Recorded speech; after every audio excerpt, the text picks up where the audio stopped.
Добро утро, Ване, добро утро и за гледачите на Македонија наутро. Промената на часовникот која се случува 2 пати годишно често носи и замор за граѓаните, намалена концентрација, но и нарушување на сонот. Иако навидуме мала промена, сепак тоа може многу да влијае врз здравието на граѓаните, а за тоа како влијае промената на часовникот, односно промената на времето и дали има зголемен број на интервенции на итната медицинска помош. Утрово, како што најавивте и вие, разговараме со доктор Анита Димовска, раководителка на итната медицинска помош во Скопје. Доктор Анита, добро утро и добре дојдовте во Македонија наутро. Добро утро ова понеделничко утро и посакувам успешна недела на вас и на вашите гледачи. И ние посакуваме успешна недела да имаме сите.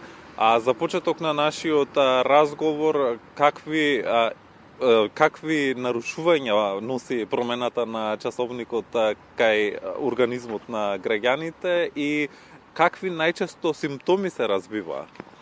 Така, од пред 2 ноќи се смени, односно започна летното време на сметање, со тоа што часовникот се помести 1 час нанапред. Со тоа, утрата во кој што се будиме се потемни, а денот се зголемува. Најчесто ова е добро да речеме, прво да ги кажеме добрите особени за оние кои што работат една смена, за кои што ќе имаат време да го искористат денот во поголем денот, значи можеби поголем дел од денот може да се искористи за своји цели и така натаму. Меѓутоа, сето ова носи и негативни последици во однос на промена на биолошкиот часовник. Голем дел од луѓето потешко се адаптираат на оваа промена, било да е тоа на летното време или на зимското, од причина што се менува секојдневниот биоритам на функционирање, односно не секој може да се адаптира на новото време.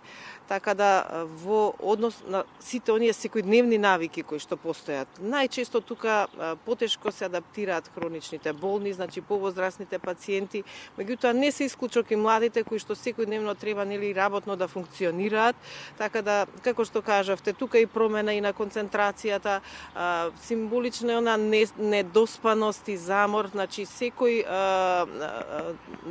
недоволен сон предизвикува последици и понатака, што може да влијае и на кардиоваскуларниот систем, и на мозочното функционирање, односно на централниот нервен систем.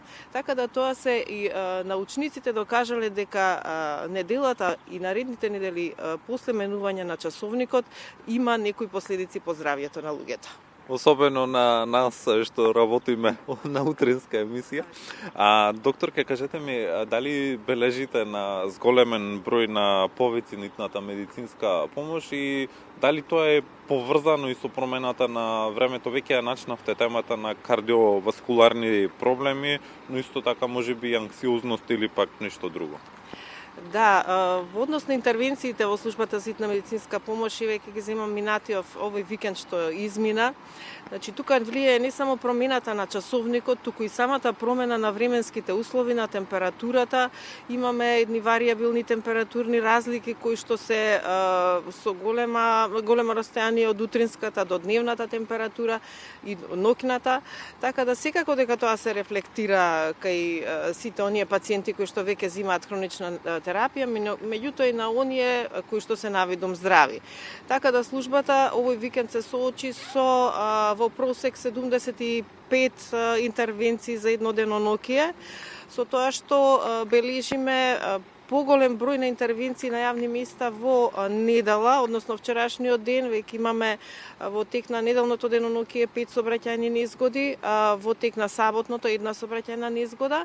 Симптоматично не само за минатиот ден, туку и за минатава недела, најверојатно влијае и промената на времето, се појавата на епилептични напади кај оние невролошки болни кои што веќе си ја земаат редовната терапија, така да се забележуваат промени на крвниот притисок, значи варијации на крвниот притисок и надвор и во домашни услови.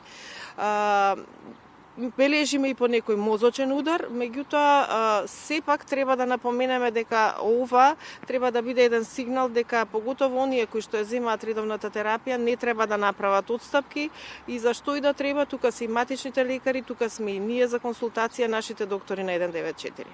Кои категории на граѓани се најранливи на оваа промена на часовникот? Дали тука се хронично болните, децата можеби или пак која категорија? Па најчесто се хронично болните. За децата не би рекла, меѓутоа хронично болните и оние кои што функционираат работоспособните исто така. Значи намален ефект има на работата, намален ефект поради намалена концентрација, поради заморот кој што се чувствува и самата пролет го носи тој сезонски замор, да речеме, ова е дополнително. Меѓутоа се надевам дека се ова ќе помине како и досега, ова е наназад многу години, значи како што и досега ќе поминувало, така ќе помине и од сега, само што треба внимателно, постепено да се адаптираме на ова ново време, значи сепак и ние треба биолошкиот часовник да придонесеме да го направиме така да нема да ни носи соодветни несакани ефекти. Така, и за крај на нашиот разговор, која е пораката до граѓаните, како полесно да ги поминат овие промени на времето и да го заштитат својот организам?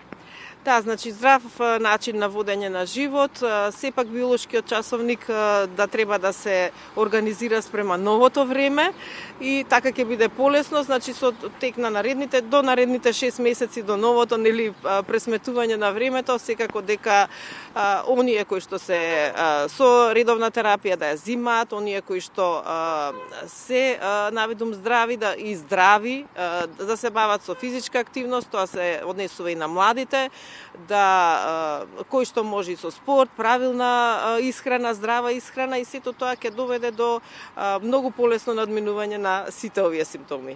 Доктор, ќе ви благодарам што утрово бевте дел од утринската програма на јавниот сервис. Ви благодарам и вас.